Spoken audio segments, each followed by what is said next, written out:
It's election day +3. Ballot counting continues in several battleground states, one of those Arizona. So let's bring in the Arizona Secretary of State Katie Hobbs. Ma'am, thank you so much, and I'm sorry that I have to ask you this question again. It's the one you are getting more than anything right now, right? How many ballots are still left to be counted, and when will the count be done there in Arizona? So we have 200,000 ballots left.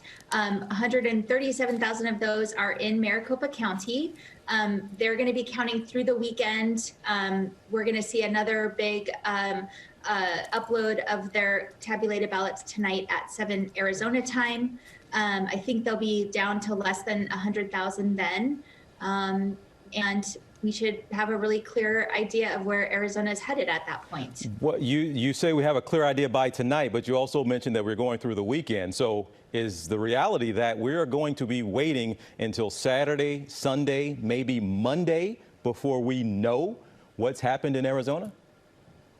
Yeah, I mean, some of those ballots are provisional ballots, and legally counties have until Tuesday to resolve some of those. Some of those are ballots that voters have to come back and show their ID to verify their eligibility, and they have till Tuesday. And so I don't know the total number of those provisional ballots.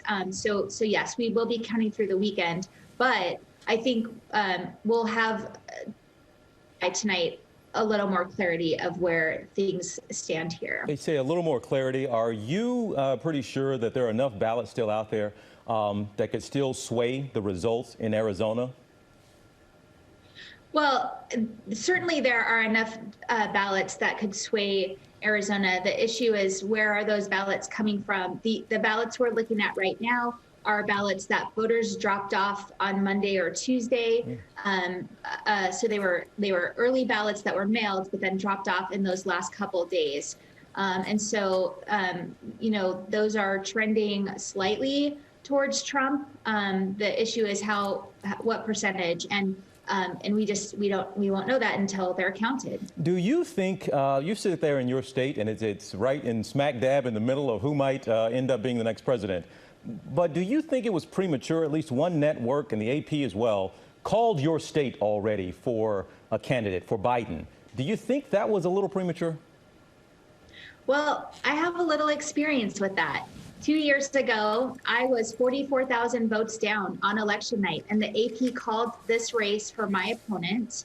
And 10 days later, I was declared the winner of that race. And so I'm not in the business of calling races. I don't know what goes into those decisions, but I certainly would advise caution. And certainly, at least, I don't think at the time that the race was called by those two outlets, we did not have a full picture of how many ballots were outstanding in the state.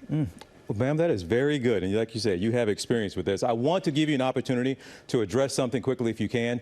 Sharpie Gate, as you know, is out there. This idea that Sharpies were used at some polling places, and some people are saying those Sharpies now have some way invalidated those ballots. Can you address what's going on? It's kind of a rumor mill. It's kind of been going and going. But is the use of Sharpie, you even have a lawsuit there that's pending that some people have filed over the Sharpie use. Have Sharpies in any way, their use, invalidated a single ballot there in your state? Absolutely not. In fact, the Sharpie polling places in Maricopa County, because that is the recommended marking device by the manufacturer of the tabulation equipment that we use here in Maricopa County. And so they were following the manufacturer guidelines. Now, there certainly are instances where ballots cannot be read by the tabulator. And in those cases, there's an adjudication process that ensures that those ballots are counted, even if the tabulator can't read them. That I know of, none of that has been caused by Sharpies. And I really thought we had laid Sharpie Gate to rest and that I was done talking about markers, but here we are with a lawsuit. And I can assure you that Sharpies are not going to cause your ballot to be invalidated. And if people were trying to do this on purpose, poll workers who are hired by the counties and sworn to uphold election laws, there would be criminal penalties. Right. Well, ma'am, I know you don't want to be talking about it, but it's still out there. So I'm glad you got a chance to clear it up once again. I know you're very busy, so we appreciate the time in updating our viewers and the voters out there. Thank you so much, Secretary of State Katie Hobbs. Well, hey there, GMA fans. Robin Roberts here. Thanks for checking out our YouTube channel. Lots of great stuff here. So go on, click the subscribe button right over here to get more of awesome videos and content from GMA every day, anytime. We thank you for watching, and we'll see you in the morning on GMA.